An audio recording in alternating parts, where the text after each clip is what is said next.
Hello অবস্থা দিতে হচ্ছে আর ঘন্টার আপন গেমার্স। তো আজকে আমরা চলে এসেছি আবার আরেকটা রিয়াকশন ভিডিও নিয়ে। আর অনেকদিন ধরে আসনি, ভিডিও করি নাই, কিন্তু শর্টস দিছি, সেই শর্টসের সাকসেস দেখাই দিই। লেটেস্ট শর্টস দিছি একটা ফিউচার সিটি, ফ্লপিডো আর cute dog I am not stupid. এটার ভিউজ 2K, সবচেয়ে বেশি ভিউজ আমার জানি, অনেক কম আসলে তুলনায়, কিন্তু যাই হোক ইয়ের চেয়ে তো বেশি ভালোই আছে। 2.7K views. ওকে, তো ব্যাক ইনটু আওয়ার টপিক। আজকে আমরা করতে যাচ্ছি হরর শর্ট ফিল্ম কুচিসাকে ওনা। কুচিসাকে ওনা একটা কোরিয়ান হরর লেজেন্ড, কোরিয়ান না, Japanese, Japanese Japanese horror legend Kuchisake onna. Okay, কুচিসাকে ওনার একটা এটা দেখে নিই আমরা।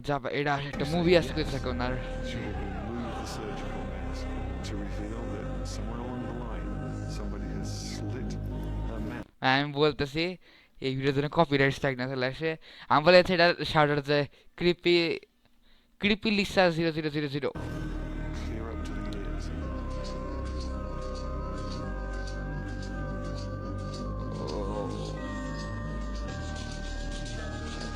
You say yes, she will remove the surgical. নাটক কম কর। ওকে, তো এখন শুরু করি আমরা। হ্যাঁ, খুঁজে থাকি অনেকগুলো আছে, যেমন একটা আছে হরর শর্ট ফিল্ম, আর একটা আছে অ্যানিমেশন খুঁজে থাকে না, স্কেরি পাম্পকিনের আই এম বিকসু। আমি এটা দিই খুঁজে থাকে না হরর। এটা কারটা মনে হয় এটা খুনিমান্ডের। খুঁজে থাকে না গল্প সাগর এক্সরসিজম দেখতেছি না আমরা এখন। ওকে, তাহলে কুইজ থাকে ওনার এখানে তিনটা, এই যে এটাই দেখতেছিল হ্যাঁ বিকসু। তাহলে এখন এটার ক্ষেত্রে আমরা তিনটা আমার পছন্দ হয়েছে। একটা তো আমরা এটা দেখবই, প্রথমটা, বেশিক্ষণের না। আর এটা থেকে ওনা, এটা একটা স্কেরি পাম্পকিনের। আর আসলে এটা যেহেতু এটার উপর বিকসু ভাইয়া, ভাইয়া আই এম বিকসু, আমরা আমাদের ফেভারিট ইউটিউবার ভিডিও ম্যারাস্টার, তাহলে আমরা স্কেরি পাম্পকিন এটা রিগার্ড করবো। তার প্রথমে আমরা কী দিয়ে শুরু করা যাক? প্রথমে আচ্ছা, कर वक्कर बम्बे बोआ सिने पे पूरे सौ सौ मिलकर धागा चोर निकल कर भागा। ওকে, এটা ভাগছে, এটা নিয়েছি। স্টার্ট। কি হলো প্র্যাঙ্ক? टोक्यो का शिबुया इलाका, जहां 21 साल की एक खूबसूरत लड़की अकारा रात के अंधेरे में एक सकरी गली से अपने घर लौट रही थी। रात के तकरीबन 1 बजे होंगे। नाइट शिफ्ट में काम करके मेट्रो से उतरने के बाद वो इसी तरह पैदल अपने घर लौटा करती थी। यूं तो शहर की सड़कें नियॉन लाइट्स की तेज रोशनी से नहाई हुई थी, लेकिन गली में पसरा सन्नाटा फिर भी अकारा के दिल की धड़कन बढ़ा रहा था। उसकी तेज सांसों और हील की खटखट के अलावा वहां किसी तरह की कोई आवाज सुनाई नहीं दे रही थी। अचानक अकारा को अपने कदमों के अलावा एक और कदमों की आहट सुनाई देने लगती है। घबरा कर वो मुड़कर पीछे देखती है तो पीछे अंधेरे सन्नाटे के अलावा कोई नजर नहीं आता। এর পিছনে দেখছে আন্ধেরা সান্নাটা, আমি পিছনে দেখতেছি কম্বল পরে একজন শুয়ে আছে। अकारा एक बार फिर से गली में आगे बढ़ने लगती है। तभी अचानक उसे अपने सामने सफेद रंग का मास्क लगाए एक लड़की नजर आती है, जिसने ভাই काले रंग ভাই, আমি যদি এরকম কাউকে দিই, দেখার সাথে সাথে का एक लंबा ओवरकोट पहना हुआ था। बाल से उसका चेहरा पूरी तरह से ढका था, जिसके कारण यह पहचानना मुश्किल था कि वो लड़की आखिर है कौन। कौन कौन कौन हो तुम? अकारा, क्या मैं सुंदर हूँ? नहीं, ये नहीं हो सकता। मुझे यहाँ से जाना होगा। क्या मैं सुंदर हूँ? मैं मरना नहीं चाहती। मैं तुम्हारे सवाल का जवाब नहीं दे सकती। ও জানে ও কোথায় থাকে ওনাকে, ও ভাই প্রথমে না দেখতেছি সোজা খালি জানে না যে কোথায় থাকে ওনাকে, मुझे जाने दो। জানে। अकारा की बात सुनकर सामने खड़ी हुई लड़की अपने No. मुंह पर लगा सफेद मास्क ভাই उतारने কিরকম लगी। বানাইছে আমি আমি দেখে জানি ভাই, এই তো কাট নাই, ওই ইটা দেন দেখলাম এরকম পুরা করে দেওয়া আছে কাট, এরা তো না নেই जिसे देखकर अकारा चीख कर जमीन पर बैठ जाती है। ভাই, না আমি দেখতে চাই না মুখ। मैंने मैंने कुछ नहीं देखा। मुझे पता नहीं तुम कैसी दिखती हो। मुझे जाने दो। अरे कम ऑन, रोना बंद करो। अच्छा आई एम सो सॉरी, मैं मजाक कर रही थी। और বোন ये अकारा की रूममेट थी, जो शहर में चल रही अफवाहों का फायदा उठाकर अपनी सहेली अकारा ভাই আমি পুরো ভাবছি আসলে কইছে কেউ না, को डराने के लिए कोची साके এই ओना বেচারি কি এত ভয় পায়? का रूप लेकर आई थी। ये बहुत ही भद्दा मजाक था ना। मेरा हार्ट फेलियर भी हो सकता था। एक तो वैसे ही आजकल कोची साके ओना का इतना खौफ फैला हुआ है, उस पर तू मुझे और भी डरा रही है। जा, मुझे तुझसे कोई बात ही नहीं करनी। ভাই আরে বাংলাদেশে যদি এরকম নিয়ে স্যার আমি সব প্রত্যেকবার আমার বন্ধু ভয় পাবো। सॉरी बाबा, माफ कर दे। বাংলাদেশে কোন এরকম হয় না কেন? বাংলাদেশের যে মানুষ খুদ থেকে ওনাকে দেখলে বলবে মাস্ক দে, मैं तो प्रैंक कर रही थी बस। খুদ कई থেকে ওরা दिन যদি बीत বাংলাদেশে আসে 2-3 দিনের মধ্যে লুটপাট হয়ে যাবে। गए थे। आज रात आना की नाइट शिफ्ट थी। मेट्रो से उतरकर वो अपने फ्लैट की तरफ तेजी से একশন আনা মানে যে ওই মেয়েটার नाम জানি কি শুনলাম, ওই যে কে ভয় পাইলো প্রেম बढ़ করলো। रही थी कि अचानक उसे अपने पीछे से एक बड़ी परछाई तेजी से उसकी परछाई के नजदीक आती दिखाई देती है। एड़ा तो आश्चर्य आना ने लगता है अपनी ना, चाल please, sure। धीमी कर दी और पीछे आने वाले व्यक्ति की कदमों की आहट सुनने की कोशिश करने लगी, लेकिन आना की कोशिश असफल रह गई। उसे अपने पीछे किसी के कदमों की आहट सुनाई नहीं दे रही थी, लेकिन उसके बाद भी एक लंबी ভাই আমার দেশ परछाई लगातार उसका पीछा कर रही ওয়েট মাস্ক পরে আছে মনে তো হচ্ছে। आना ने मुड़कर पीछे देखा। ভাই उससे- এই সাউন্ড ইফেক্ট ডাকে দরকার ছিল। कुछ कदम की दूरी पर एक ভাই लड़की একদম खड़ी এক্সটেনশন थी, আনা যখন ই ক্রস প্লে করছিল जिसने घुटने तक एकदम लंबा बू एरकम ओवरकोट देखा पहन रखा था। गली के কাপড়টা মনে अंधेरे में একটা उसका আলাদা। चेहरा साफ नजर नहीं आ रहा था, लेकिन उसके चेहरे पर लगा मास्क और हवा में उड़ते रेशमी खुले बाल देखकर एक पल को आना के माथे पर भी ও पसीना आ ও गया শিওর था। ভাববে যে ওর ওই ফ্রেন্ড क्या मैं স্কেরি মানে सुंदर ওর हूँ? প্র্যাঙ্ক করতেছে। ओह अभी समझ आया, तू मेरे साथ वही खेल खेल रही है ना जो मैंने खेला था। हाँ हाँ, तुम बहुत सुंदर हो, और ये बात पूछने के लिए तुम्हें आधी रात को यहाँ सड़कों पर घूमने की जरूरत नहीं थी। मैं थोड़ी देर में रूम पर ही तो आ रही थी ना। क्या मैं सुंदर हूँ? इतना कहकर उस लड़की ने अपने चेहरे पर लगा এটা আসল ওই দেখা যাচ্ছে পুরো দেখাটা। मास्क उतार दिया। आना, जो अभी तक मुस्कुराकर बड़े कॉन्फिडेंस से उसकी ओर देख रही थी, अगले पल मानो उसका दिल उछलकर उसके मुंह में आ गया था, क्योंकि सामने का नजारा इतना भयानक था कि उसके पैर कांपने लगे थे। सामने खड़े औरत के होठ जबड़े से लेकर कान तक फटे हुए थे, मांस और खून चेहरे पर लटका हुआ नजर आ रहा था और दांत खून से सने थे। उसकी आंखों में इतना गुस्सा অ্যাকশন था দাঁত কই, দাঁত দেখা যাচ্ছে না, दांत खून से सने हुए कैसे हो रह सकते हैं? मानो अभी सामने खड़ी आना के टुकड़े टुकड़े कर देगी। अगले पल उस औरत ने अपनी कोट की जेब से एक चमकती हुई कैंची निकाली भाई जो और उससे कट कट की आवाज निकालने लगी। आना ने ना आओ देखा न ताओ, बस वो सिर पर पांव रखकर दूसरी दिशा में दौड़ने लगती है। अचानक ही एक सर हवा में उड़ते हुए उसके सामने आ जाता है, जिसका मुंह कान तक फटा था। ভাই এটা তো মধ্যে আনে নিজের মাথা উঠে এসে দেখাবে। अपने सामने हवा में लहराते एक बिना धड़ के सर को देखकर आना जोर से चीखती है और जोर जोर से रोने लगती है। जाने दो मुझे, जाने दो, मैंने क्या बिगाड़ा है तुम्हारा? अगले ही पल उस औरत का बाकी का शरीर भी हवा में उड़ते हुए आना के नजदीक आता है और फिर बाकी का शरीर भी जाकर सर से जुड़ जाता है। इसके बाद कैंची हाथ में लेकर वो औरत आना की ओर बढ़ने लगती है।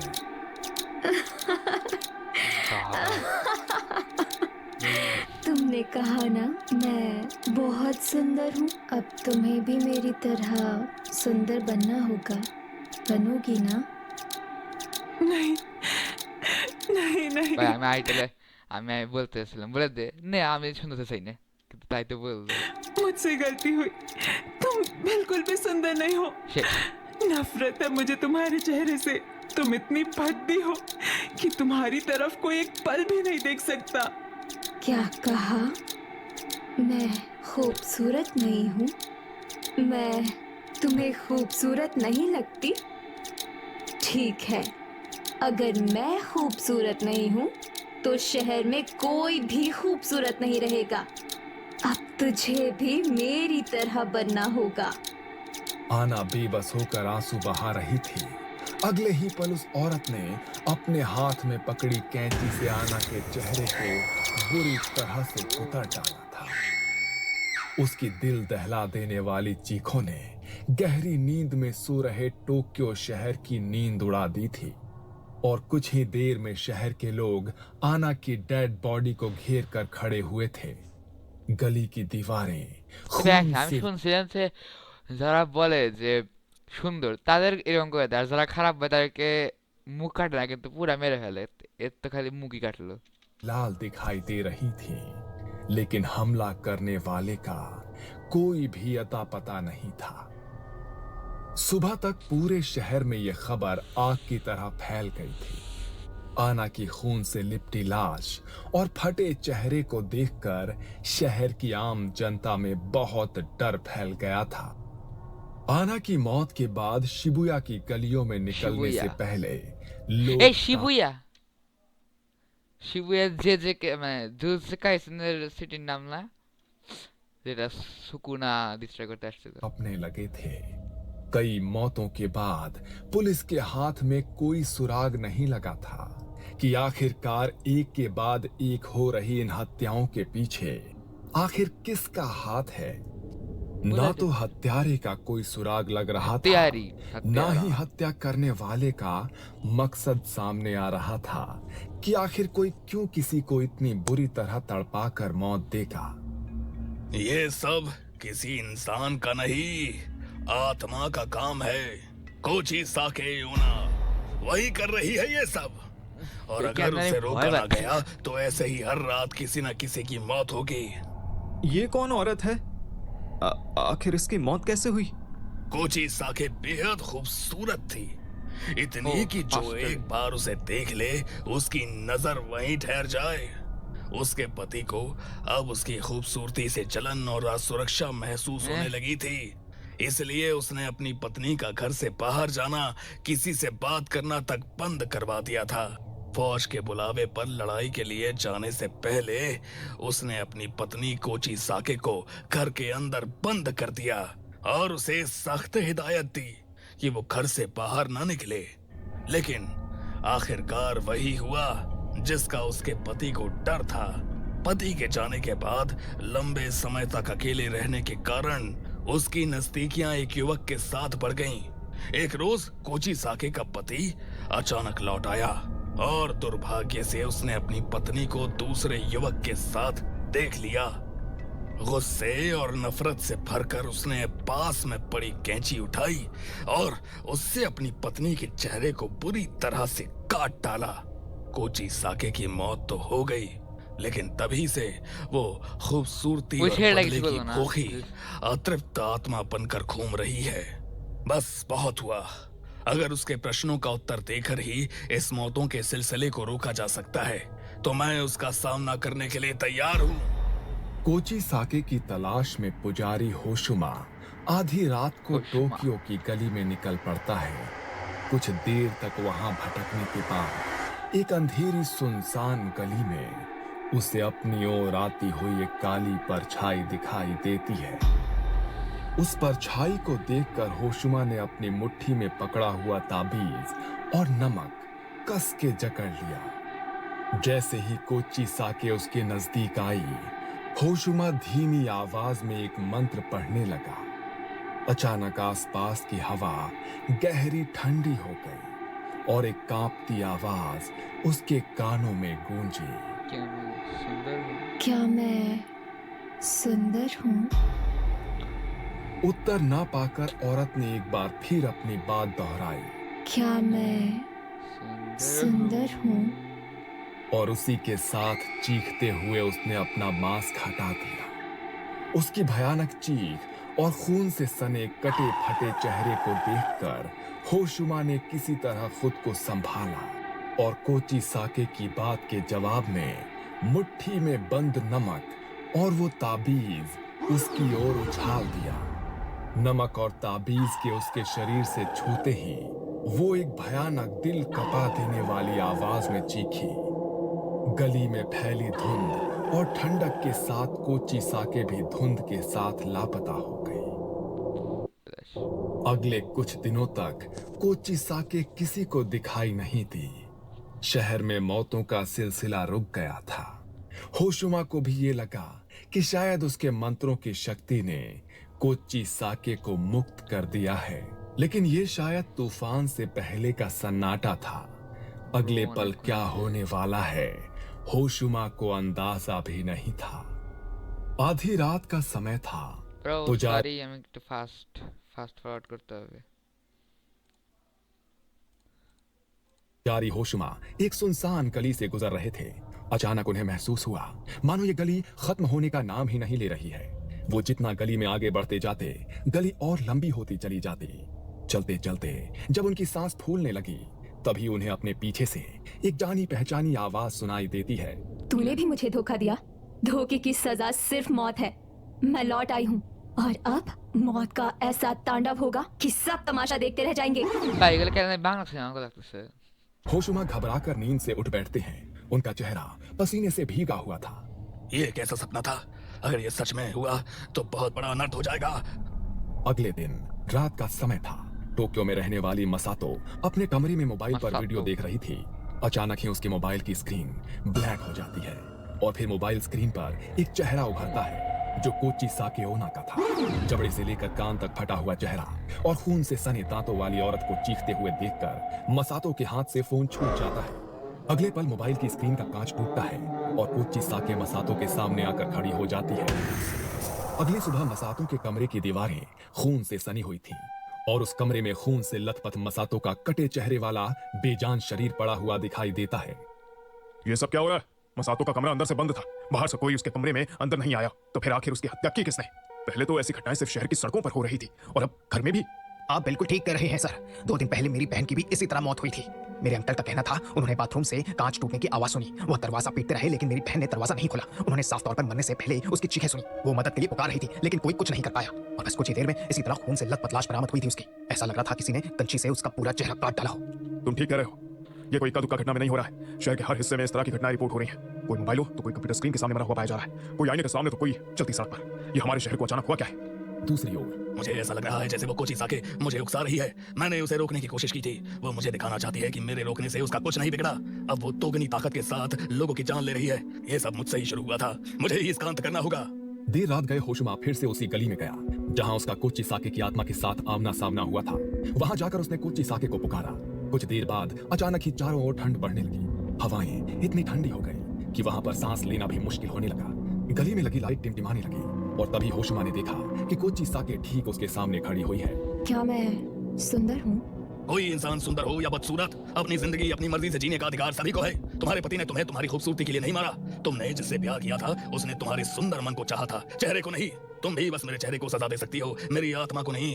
होशुमा की बातें सुनकर कोच्चि साके अपने कानों पर हाथ रखकर जोर जोर से चीखने लगती है। मुक्त कर दो अपने आप को। तुम्हारी सुंदरता तुम्हारी दुश्मन नहीं बनी, तुम्हारी जान उसके पागल बनने ली।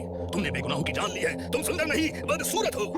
इतना कहकर होशुमा अपने साथ लाए हुए पवित्र आईने को उसके सामने कर देता है। उस आईने में अपना कटा फटा खून से लथपथ बदसूरत चेहरा देखकर कोच्चि साके चीखते हुए एक धुएं में बदलकर हमेशा के लिए गायब हो जाती है। ये कहानी आपको अच्छी लगी हो तो हमें सब्सक्राइब करें, हमारा इंस्टाग्राम और फेसबुक पेज अच्छी लगी लेकिन ये सुनते एडिटर एंडिंग सॉन्ग 高評価チャンネル登録お願いします